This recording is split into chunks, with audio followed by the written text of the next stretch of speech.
Hi everyone, welcome to study guidance YouTube channel. So UPSC 2024 results అయితే వచ్చేసాయి. AR first rank అయితే మాత్రం ఈసారి ఉమెన్కే వచ్చింది, శక్తి డూబే అనే మ్యామ్కి. So this was very proudest moment for all those women who are preparing for UPSC. And then ఈమెకి first ర్యాంక్కి 4th అటెంప్ట్లో అయితే మాత్రం ఈ మ్యామ్కే వచ్చింది. 3rd అటెంప్ట్లో ఈమె 12 మార్క్స్ డిఫరెన్స్లో ఇంటర్వ్యూ అయితే మాత్రం మ్యామ్కి ఇంటర్వ్యూ 12 మార్క్స్ డిఫరెన్స్ వల్ల ఇంటర్వ్యూలో సెలెక్ట్ అవ్వలేకపోయారు. అండ్ దెన్ ఇంకొక విషయం ఏంటి అంటే ఈమె 2018లో ప్రిపరేషన్ స్టార్ట్ చేశారు.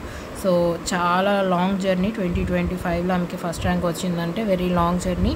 ఈమె 2018 నుంచి స్టార్ట్ చేసి ఇంతవరకు కూడా వచ్చారు అంటే దట్ ఈస్ ద కీ. అంటే డెడికేటెడ్గా యూపీఎస్సీ ఎగ్జామ్ అని చెప్పి ఈమె ప్రిపేర్ అయ్యారు. So really hats off to her.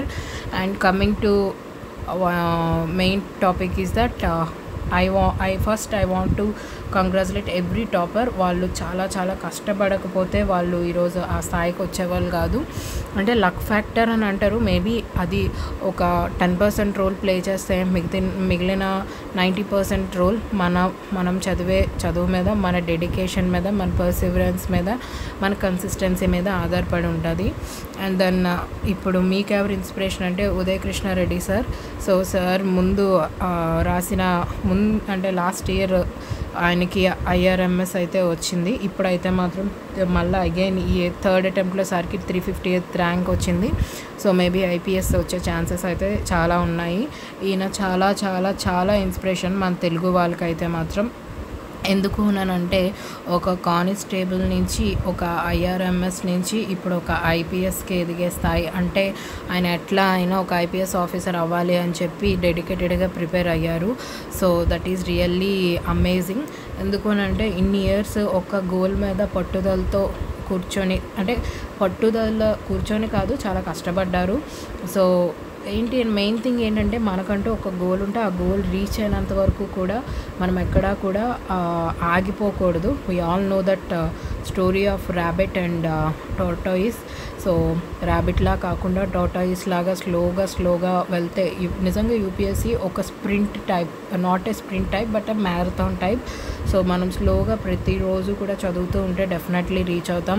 Sir మాత్రం ఆయన యొక్క యూపీఎస్సీ జర్నీ కానీ మనం చూసుకుంటే వెరీ ఇన్స్పైరింగ్గానే ఉంటుంది. ఆయన అవమాన పాలైతే పడ్డారు, బట్ అవమానాన్ని ఒక ఆపర్చునిటీగా తీసుకొని దానిని ఆయన యూటిలైజ్ చేసుకొని ఆయన గోల్ని అయితే రీచ్ అయ్యారు. So actually he should be very thankful to the officer.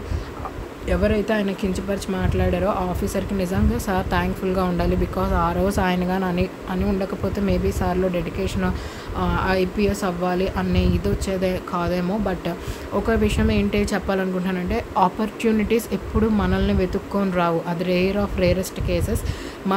మనం ఆపర్చునిటీస్ కోసం మనం ఎక్కడ ఉంటాయి ఏంటి అని వెతుక్కోకూడదు. We have to make our self an opportunity. మనమే ఒక ఆపర్చునిటీ క్రియేట్ చేసుకోవాలి. ఎట్లానంటే ఎగ్జాంపుల్ ఉదయ్ కృష్ణారెడ్డి సార్ గారు, ఆయనకి ఇప్పుడు అవమానం పడ్డారు అని చెప్పేసి ఆయన ట్రాన్స్ఫర్ పెట్టేసుకోవడము, లేకపోతే సీనియర్కి కంప్లైంట్ చేయడం, ఐజీకో లేకపోతే డీజీకో, వీళ్ళకి పోలీస్ ఆఫీసర్స్కి పైన ఉంటారు కదా ఐజీ డీజీలకు, వాళ్ళకి కంప్లైంట్ చేయడం, లేదా అదర్ డిపార్ట్మెంట్కి వెళ్ళిపోవడం, ఇతని బాధని భరించలేకపోతున్నాను అని చెప్పి చాలామంది. అంటే because my parents are from police department, I know that వేరే డిపార్ట్మెంట్కి షిఫ్ట్ చేసుకోవడం ఇట్లా ఉంటుంది. కానీ సార్ ఏం చేశారంటే రిజైన్ చేసేసి నేను IPS అయి చూపించాలి అని చెప్పి, not to take revenge on that officer, ఆయన మీద వేరే ఎవరైతే అవమాన పాల్పరిచారో ఆఫీసర్ మీద రివెంజ్ తీసుకోవాలని కాదు. కానీ సార్ మాత్రం హయ్యర్ ఆఫీసర్ అంటే ఆయన చేయలేని తప్పుకు ఒక మాట పడ్డారు కాబట్టి ఆయన ఒక ఆఫీసర్ అయ్యుండి మేబీ సిస్టమ్ని కరెక్ట్ చేయడము, లేకపోతే ఆయన కింద వర్క్ చేసే వాళ్ళకి ఎటువంటి ప్రెజర్ పెట్టి something he had a goal. But ఆ గోల్ని ఆ సార్ అయితే రీచ్ అయ్యారు. ఆయనైతే మాత్రం he is my inspiration and I really hearty congratulations to sir. And ఇంకొక విషయం ఏంటి అని అంటే వన్ ఆఫ్ మై ఫ్రెండ్ అనన్నా like senior also. So she cracked UPSC this year. I'm very proud of her. Her rank is 975 rank, Manasa. So చాలా హ్యాపీగా ఉంది. Because నేను లాస్ట్ ఇయర్ అటెంప్ట్ నేను ఇచ్చాగానే ప్రిలిమ్స్ క్లియర్ చేయలేకపోయినా బికాస్ ఆఫ్ CSAT. బట్ తినైతే మాత్రం చాలా డెడికేటెడ్గా, నాకంటే ఒక 2 years ముందు నుంచి ప్రిపరేషన్ స్టార్ట్ చేసినా సరే, బట్ చాలా డెడికేటెడ్గా, చాలా కన్సిస్టెన్సీగా ప్రిపేర్ అయ్యారు. మెయిన్ థింగ్ నా ఫ్రెండ్ నాకు చెప్పిన ఇన్పుట్ ఏంటి అని అంటే, నా ప్రిపరేషన్ని చాలా సింపుల్గా ఉంచుకున్నా అని చెప్పారు. సింపుల్ అని అంటే ఎక్కువ బుక్స్ చదివేసి ఎక్కువ కంటెంట్ ప్రిపేర్ అయిపోవడం కాకుండా, తనకున్న మెటీరియల్ చాలా షార్ట్గా ప్రిపేర్ చేసుకొని ఆన్సర్ రైటింగ్ మీద తను కాన్సన్ట్రేషన్ చేసి కంటెంట్ని డెవలప్ చేసుకున్నారు, ఎగ్జాంపుల్స్ని డెవలప్ చేసుకున్నారు. సో అది నిజంగా ఒక టాపర్గా ఉండే గుణం. మెటీరియల్స్ ఎక్కువ చదివేయడం. Even last year 3rd rank Uma Maheshwari ma'am కూడా ఏం చెప్పారు అని అంటే, మీరు ఎక్కువ చదివేసి ఎక్కువ టూ మచ్ రీడింగ్ అన్నది ఎగ్జామ్కి పనికిరాదు. మనకి సిలబస్ కరెక్ట్గా ఇచ్చాడు, ఆ సిలబస్కి తగినంత మనం చదువుకొని దానికి ఒక కాన్సెప్ట్ తీసుకుంటే ఆ కాన్సెప్ట్కి మినిమం ఒక 5 pages or 3 pages ఉండే కాన్సెప్ట్ ప్రిపరేషన్ చేసుకొని, ఆ కాన్సెప్ట్కి తగిన మ్యాటర్ అన్నది 5 or 3 pagesలో ఉంచుకొని దాన్ని keep on revising and answer రాసే విధానాన్ని మనం డెవలప్ చేసుకొని, ఎగ్జాంపుల్స్ అన్నవి కొన్ని గవర్నమెంట్ వెబ్సైట్స్ నుంచి కొంచెం డేటా అది మనం ప్రొవైడ్ చేయగలిగితే, it will differ our answers from other persons answers అని చెప్పి మ్యామ్ అయితే సింపుల్గా చెప్పారు. నా ఫ్రెండ్ కూడా అదే పాటించింది. అండ్ దెన్ ఆప్షనల్ మీద కూడా తను MBBS, సో తను బాగా ప్రిపేర్ అయ్యారు. ఆప్షన్ మీద కూడా తను మంచిగా మార్క్స్ తెచ్చుకున్నారు. సో వీళ్ళ యొక్క స్ట్రాటజీస్ అవనివ్వండి, వాళ్ళ యొక్క ఇన్పుట్స్ నేను డీటెయిల్గా నెక్స్ట్ వీడియోస్లో కూడా నేను మీకు ఎక్స్ప్లెయిన్ చేస్తాను. అండ్ మరి మీ జర్నీ ఏంటి అని నన్ను అడిగితే, నేను నెక్స్ట్ ఏదైతే ప్లాన్ చేసుకున్నానో ఆ ప్లాన్ అన్నది కూడా నేను మీకు షేర్ చేస్తాను.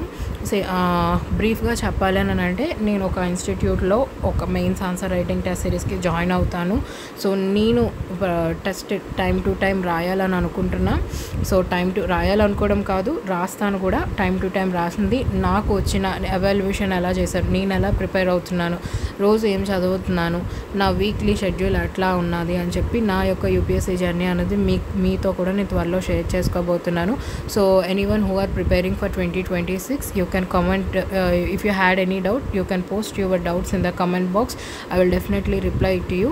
And what about APPSC అని అడిగితే, APPSC అంటే ఏం చెప్తాను, లైక్ చాలా ఇప్పుడు న్యూ నోటిఫికేషన్స్ అన్నారు, అరౌండ్ 850+ అన్నారు.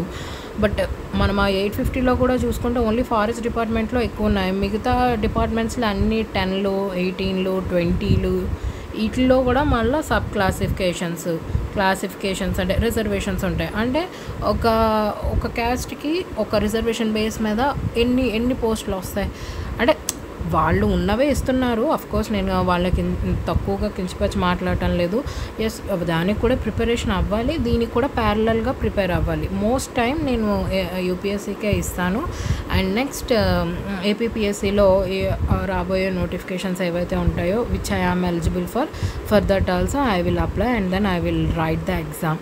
Okay, so if possible general studies కోసం నేను డీటెయిల్గా వీడియోస్ కూడా ట్రై చేస్తాను. అండ్ కోడ్ జాబ్స్ కోసం కూడా ఒక క్లారిటీ రావాలి. ఇంతవరకు కోడ్ జాబ్స్ కోసం మీరు ఇంకేం చెప్పలేదని మీరు నాకు చాలామంది కోడ్ జాబ్స్ కోసం చెప్పండి అని అన్నారు. బట్ మెయిన్ థింగ్ ఏంటంటే కోడ్ జాబ్స్ కోసం ఇంకా ఒక క్లారిటీ రావాలి. చాలామంది చాలా డౌట్స్తో ఉన్నారు. బట్ నేనైతే ఒకటే చెప్తాను, మీరు జనరల్ స్టడీస్ అయితే మాత్రం ఇప్పటి నుంచే ఆల్రెడీ స్టార్ట్ చేయండి. నోటిఫికేషన్ వస్తే ఈ నోటిఫికేషన్ రాకముందు కూడా సింపుల్గా నేను బ్రీఫ్గా చెప్పడానికి కూడా ట్రై చేస్తాను. I will put that video as soon as possible.